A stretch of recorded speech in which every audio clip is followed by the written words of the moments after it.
The Shining, The Eagle, and Jack's Typewriter. A symbolic flight of madness.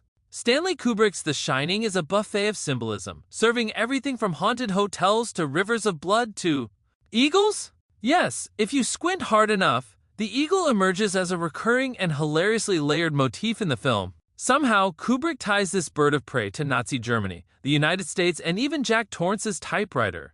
Let's break down how Kubrick turned an eagle into a Hitchcockian flock of metaphors. Because what's scarier than a homicidal writer with a typewriter? A symbolic homicidal writer with a typewriter. The eagle as a symbol of power and dubious intentions. Eagles have long been symbols of power, freedom, and dominance.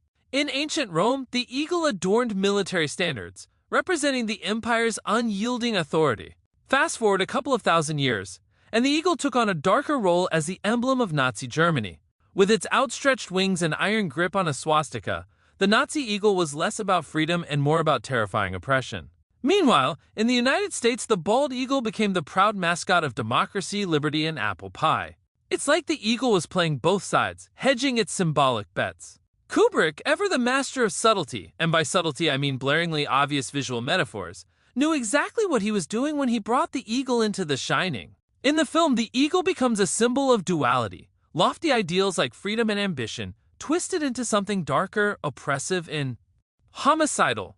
Jack's Adler Typewriter, The Eagle in Disguise. Let's start with Jack Torrance's Adler Typewriter, which sits ominously at the center of his spiral into madness. Adler is German for eagle, and as Jack types his infamous mantra, "All work and no play makes Jack a dull boy," the typewriter itself becomes a symbolic extension of his deteriorating mind.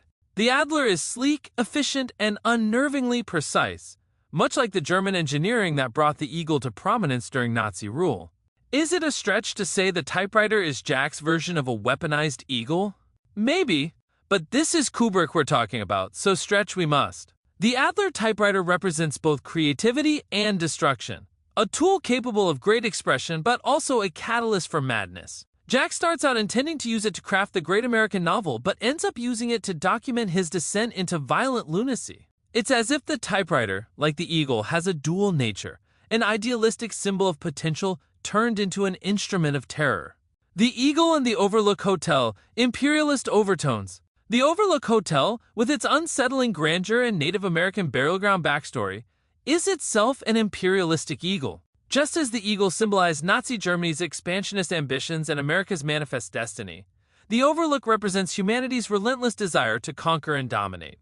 It's a monument to excess, perched high in the mountains like a predatory bird ready to swoop down on its prey, which in this case happens to be the Torrance family.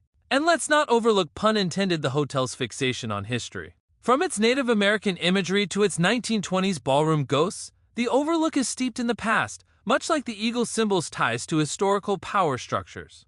By placing Jack in the Overlook, Kubrick positions him as a modern-day conqueror, desperate to assert control over his environment, his family, and even himself. Spoiler, he fails miserably. The eagle in the United States, lofty ideals crushing reality. On the other side of the eagle spectrum is its role as a symbol of the United States. Jack Torrance is the embodiment of the American dream gone horribly wrong. He's ambitious, but his ambition is poisoned by his inability to reconcile work, family, and his own sanity. He's a man who wants to soar like an eagle but ends up flapping around like a deranged pigeon.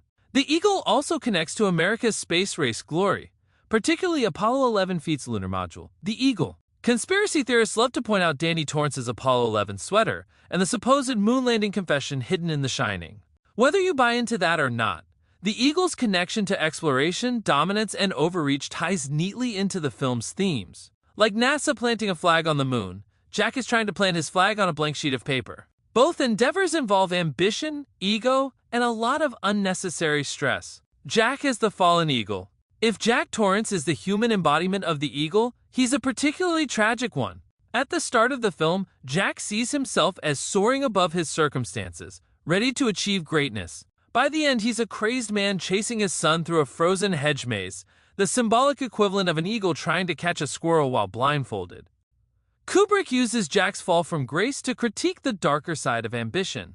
The Adler Typewriter, his supposed tool for creating something meaningful, becomes a prison of repetition.